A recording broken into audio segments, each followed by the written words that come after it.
হরে কৃষ্ণা। শুধু গৌর ভক্তবৃন্দ,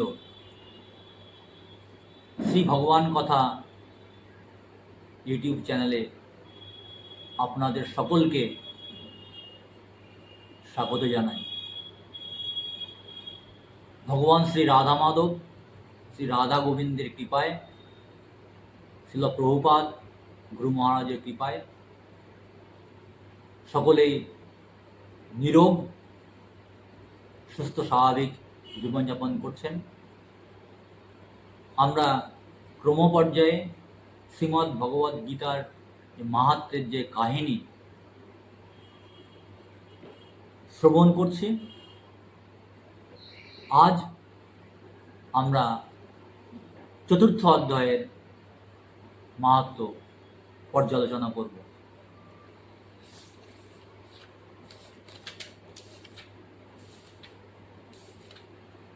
পদ্মপুরাণে দেবাদিদেব ভগবান শিব তার পত্নী পার্বতী দেবীকে শ্রীমদ্ ভগবদ গীতার মহিমা কীর্তন করেছিলেন, সেই মহিমার বর্ণনা করছি। চতুর্থ অধ্যায়।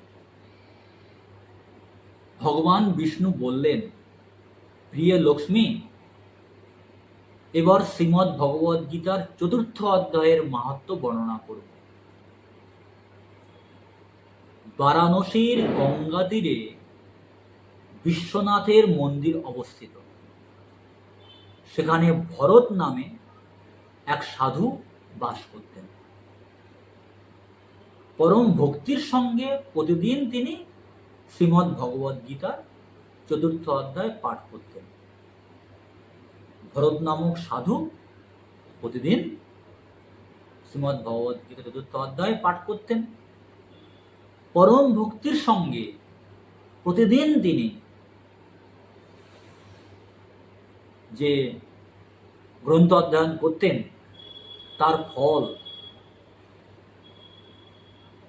আমরা এখানে এই কাহিনীর মাধ্যমে জানতে পারব। পূর্বে ভরত যখন তীর্থযাত্রায় পরিভ্রমণ করছিলেন, তখন তিনি তপোদন শহরে, প্রাচীন ভারতবর্ষের বিভিন্ন শহরের নাম, এখানে যে শহরের কথা বলা হচ্ছে তার নাম হচ্ছে তপোদন। তপোদন শহরে ভগবান শ্রীকৃষ্ণের শ্রীবিগ্রহ দর্শন করতে যান। শহর ত্যাগের সময় তিনি দুটি বেল গাছ দেখতে পেলেন। সেই গাছের ছায়ায় বিশ্রাম করার মানসে তিনি একটি গাছের মূলকে বালিশের মতো ব্যবহার করে এবং অন্য গাছের মূলের উপরে পা রেখে শুয়ে পড়লেন। ভরতের সেই স্থান ত্যাগের পর দুটি গাছই শুকিয়ে যেতে শুরু করে। 5-6 দিনের মধ্যেই গাছ দুটি সম্পূর্ণ শুকিয়ে মারা যায়। যে মহান দুটি আত্মা সেই বেল গাছ দুটিতে বাস করত, তারা এক ধার্মিক ব্রাহ্মণের কন্যারূপে জন্ম নিল। তারা যখন 17 বছরে পা দিল, তখন তারা বারাণসীতে তীর্থযাত্রায় গিয়েছিল। অর্থাৎ ওই বেলগাছ রূপী, সেই বেলগাছ দুটির মধ্যে যে ব্রাহ্মণ কন্যা ছিল, তারা বারাণসীতে ভ্রমণ করতে করতে হঠাৎ তাদের মহামুনি ভরতের সঙ্গে দেখা হয়ে গেল। ভরতকে দেখার সঙ্গে সঙ্গেই তার পায়ে পড়ে তারা মধুর বচনে বলল, হে মহারাজ ভরত, আপনার কৃপাতেই আমরা বৃক্ষরূপ থেকে মুক্তি পেয়েছি। তাহলে ওই কন্যা দুজন তারা বেল বৃক্ষরূপে জন্মলাভ করে ওখানে অবস্থান করছিল। ভরতমুনি তার তলাতে বিশ্রাম করেছিলেন, আর তার কৃপাতে তারা বৃক্ষরূপ থেকে মুক্তি লাভ করেছিল। ভরত মহারাজ তাদের কথা শুনে বিস্ময়ে অভিভূত হলেন। তিনি তাদের জিজ্ঞাসা করলেন, হে প্রিয় কন্যারা, কোথায় এবং কখন আমি তোমাদের সংস্পর্শে এসেছিলাম এবং তোমাদের বৃক্ষরূপ থেকে মুক্তি দিয়েছিলাম? কিভাবে তোমাদের বৃক্ষরূপ প্রাপ্তি হয়েছিল দয়া করে তাও জানাও, কারণ সে সম্বন্ধে আমি কিছুই জানি না। প্রথমে কন্যাদ্বয় তাদের বৃক্ষরূপ প্রাপ্তির কথা ভরত মহারাজকে বলল। এই ভরত মহারাজ, যে ভরত মহারাজ দুষ্মন্ত এবং শকুন্তলা পুত্র ভরত মহারাজের কথাই বলা হচ্ছে, যার নামে এই দেশের নাম ভারতবর্ষ।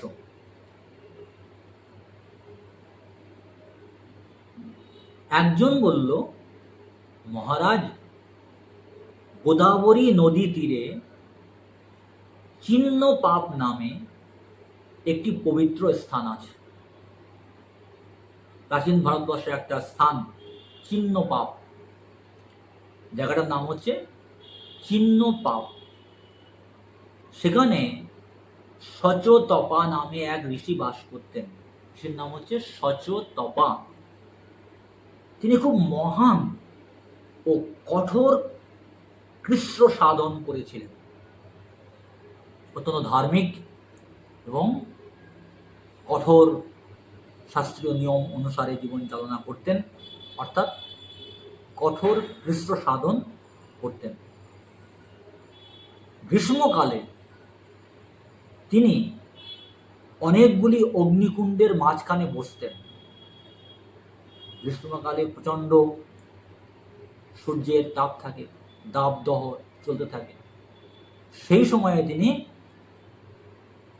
আগুনের কুণ্ড জ্বালিয়ে, অর্থাৎ আগুনের অনেক কাঠ সাজিয়ে অগ্নি সংযোগ করে সেই কুণ্ডের মাঝখানে বসতেন। এবং শীতকালে শীতল নদীতে দাঁড়িয়ে থাকতেন। তপস্যার এগুলো এক একটা পদ্ধতি। শীতকালে ঠান্ডা লাগে আমাদের বেশি, কিন্তু তিনি শীতল নদীতে দাঁড়িয়ে থাকতেন। কালক্রমে তিনি সম্পূর্ণরূপে বিশুদ্ধ হন, অর্থাৎ তপস্যা অনুশীলন করতে করতে তিনি তপস্যার বলে পরিশুদ্ধ হন এবং ইন্দ্রিয় দমনে সম্পূর্ণ সক্ষম হন। আমাদের ইন্দ্রিয়গুলোকে আমরা আমাদের নিয়ন্ত্রণে রাখতে সক্ষম নই, কারণ আমরা মুনি ঋষিদের মতো জীবনযাপন করি না। ইনি যেহেতু পবিত্র আত্মা, ঋষি বা মুনি, তাই ইনি এটা তপস্যার বলে সমস্ত ইন্দ্রিয়, আমাদের 11টা ইন্দ্রিয় আছে। 5টি হচ্ছে আমাদের জ্ঞানেন্দ্রিয়, চক্ষু, নাসিকা, জিহ্বা, চক্ষু, কর্ণ, নাসিকা, জিহ্বা, ত্বক। চক্ষু, কর্ণ, নাসিকা, জিহ্বা, ত্বক হচ্ছে 5টি আমাদের জ্ঞানেন্দ্রিয়। 5টি হচ্ছে আমাদের কর্মেন্দ্রিয়, বাক, পানি, পাদ, বায়ু ও উপস্থ। 11 ইন্দ্রিয় হচ্ছে আমাদের মন। এই মুনি, অর্থাৎ সচেতন মুনি, সম্পূর্ণরূপে ইন্দ্রিয় দমন করবার কৌশল আয়ত্ত করেছিলেন। এইভাবে ধীরে ধীরে তিনি লীলা পুরুষোত্তম ভগবান শ্রীকৃষ্ণের শ্রীপাদপদ্ম লাভ করেছিলেন। পিতামহ ব্রহ্মা প্রতিদিন ঋষি সচতপার দর্শনে যেতেন। ব্রহ্মা হচ্ছেন এই ব্রহ্মাণ্ডের আদি সৃষ্ট জীব, আমাদের প্রত্যেকেরই আদি পিতা, তিনি ঋষি সচতপার দর্শনে যেতেন এবং কৃষ্ণ সেবা সম্বন্ধে তাকে প্রশ্ন করতেন। মানে ব্রহ্মা পর্যন্ত সচতপার কাছ থেকে শিখতে যেতেন। ইত্যবসরে সচতপা ঋষির তপস্যা দেখে দেবরাজ ইন্দ্র চিন্তিত হলেন। তিনি ভাবলেন একদিন সচতপা তাঁকে তার স্বর্গের রাজপদ থেকে উচ্ছেদ করবেন। দেবরাজ ইন্দ্র সবসময় ভয়ে ভয়ে থাকেন, এই বুঝি তার চেয়ার বা রাজপদ কেউ ছিনিয়ে নিল। যখন এই মর্তে কোনো মানুষ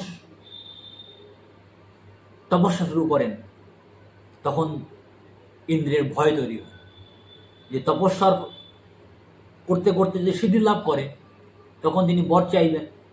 এর আগে যেমন হিরণ্যকশিপু, রাবণ, হিরণ্যাক্ষ, এটা সবাই বর পেয়ে স্বর্গলোকে অত্যাচার করেছে আর উৎপীড়ন করেছে। তা দেবরাজ ইন্দ্র ঠিক তেমনি ঋষি সচতপার তপস্যা দেখে ভয় পেলেন, তাকে হয়তো স্বর্গের রাজপথ থেকে চ্যুত করা হবে। ইন্দ্র তখন আমাদের দুজনকে ডেকে পাঠালেন, ওই কন্যা দুজনকে যারা বেল বৃক্ষরূপে জন্মলাভ করেছিল। ইন্দ্র তখন আমাদের দুজনকে ডেকে পাঠালেন। সেই জন্মে আমরা ইন্দ্রের রাজসভার অপ্সরা ছিলাম। বিভিন্ন জন্মে বিভিন্ন শরীর প্রাপ্ত হচ্ছি আমরা আমাদের কর্ম, ফল, চেতনা, ইচ্ছা অনুসারে। এখানে ওই বেলবৃক্ষ দুটি ইন্দ্রের রাজসভায় অন্য জন্মে তারা অপ্সরা রূপে ছিলেন। ইন্দ্র আমাদের বললেন, যাও, আমাকে রাজত্ব থেকে উৎখাত করার আগে এই সচতপা মুনির পতন ঘটাও। গোদাবরী নদীর তীরে সচতপা মুনি যেখানে কঠোর তপস্যা করছিলেন, ইন্দ্রের নির্দেশ পেয়ে আমরা সেখানে গিয়ে হাজির হলাম। আমরা মুনির খুব ঘনিষ্ঠ হয়ে উদ্দীপক নৃত্য গীত শুরু করে দিলাম। উদ্দেশ্য আমাদের সঙ্গে যাতে তার যৌন সম্পর্ক গড়ে ওঠে, আর তাতেই ঋষি সচতপার ধ্যান বা তপস্যা ভঙ্গ হবে। নৃত্যরত অবস্থায় আমাদের গাত্রবাস শিথিল হয়ে খসে পড়ল এবং আমাদের কুচ যুগল অনাবৃত হল। আমি তখন হাতে জল নিয়ে আমাদের নৃত্যরত অবস্থায় আমাদের গাত্রবাস শিথিল হয়ে খসে পড়ল এবং আমাদের কুচ যুগল অনাবৃত হলো, অর্থাৎ বক্ষস্থল অনাবৃত হলো। মুনি তখন হাতে জল নিয়ে আমাদের অভিশাপ দিয়ে বললেন, যা, তোরা দুজনেই গঙ্গা তীরে গিয়ে বেলগাছ হয়ে থাক। সচতপা মুনির অভিশাপে ওই দুই ব্রাহ্মণ কন্যা, যারা এর আগের জন্মে ইন্দ্র দেবতার রাজসভা দুজন অপ্সরা ছিলেন, তারা এ জন্মে মুনির অভিশাপে বেলগাছ হয়ে গোদাবরী তীরে অবস্থান করতে লাগলেন। অভিশাপ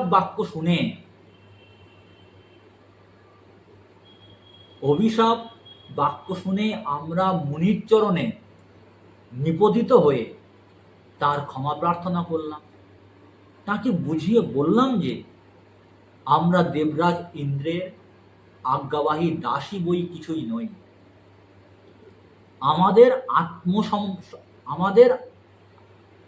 আত্মসমর্পিত ভাব দেখে মুনিবর তুষ্ট হলেন এবং ভরত মহারাজের সংস্পর্শে না আসা পর্যন্ত আমাদের গাছ হয়ে থাকতে হবে বললেন।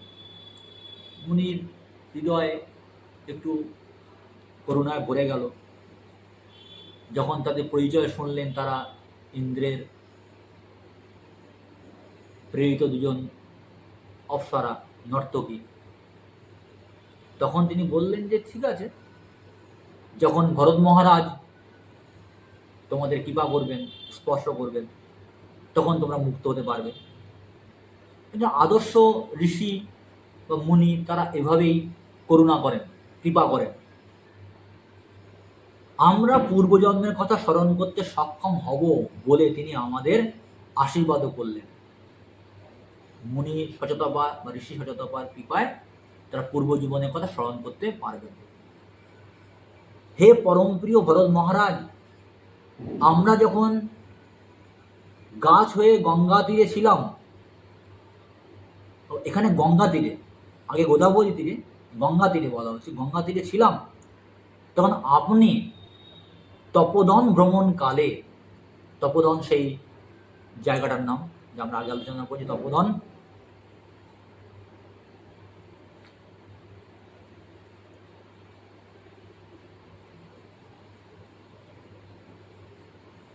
তপোদন ভ্রমণকালে আমাদের নিচে বিশ্রাম করেছিলেন। ভরত মহারাজ সেই বেল বৃক্ষ দুটির তলায় বিশ্রাম করেছিলেন। আপনি শ্রীমদ্ ভগবদ গীতার ৪র্থ অধ্যায় পাঠ করেছিলেন, আর ওই বেল গাছের তলায় বিশ্রাম করার সময় তিনি শ্রীমদ্ ভগবদ গীতার ৪র্থ অধ্যায় পাঠ করেছিলেন। আপনার সেই পাঠ শুনে আমরা বৃক্ষ জীবন থেকে মুক্ত হয়ে ভক্ত পরিবারে জন্মগ্রহণ করেছি। ভরত মহারাজ একজন শুদ্ধ আত্মা। তার মুখনিসৃত শ্রীমদ্ ভগবদ গীতা পাঠ শুনে এই দুজন তারা উদ্ধার পেলেন। বৃক্ষ জীবন থেকে মুক্ত হয়ে তারা কি করলেন? ভক্ত পরিবারে জন্মগ্রহণ করেছিলেন এবং এই জড়জগতের সকল ভোগ বাসনাও হারিয়ে ফেলেছি। ভগবান বিষ্ণু বললেন, প্রিয়তমা লক্ষ্মী, এই দুই কন্যা ভরত মহারাজের কাছে তাদের জীবন কাহিনী বর্ণনা করায় তিনি খুবই সন্তুষ্ট হয়ে তার আশ্রমে ফিরে গেলেন। কন্যাদ্বয় সারা জীবন ধরে শ্রীমদ্ ভগবদ গীতার ৪র্থ অধ্যায়টি অতি যত্নে পাঠ করে আমার শ্রীপাদপদ্ম লাভ করে।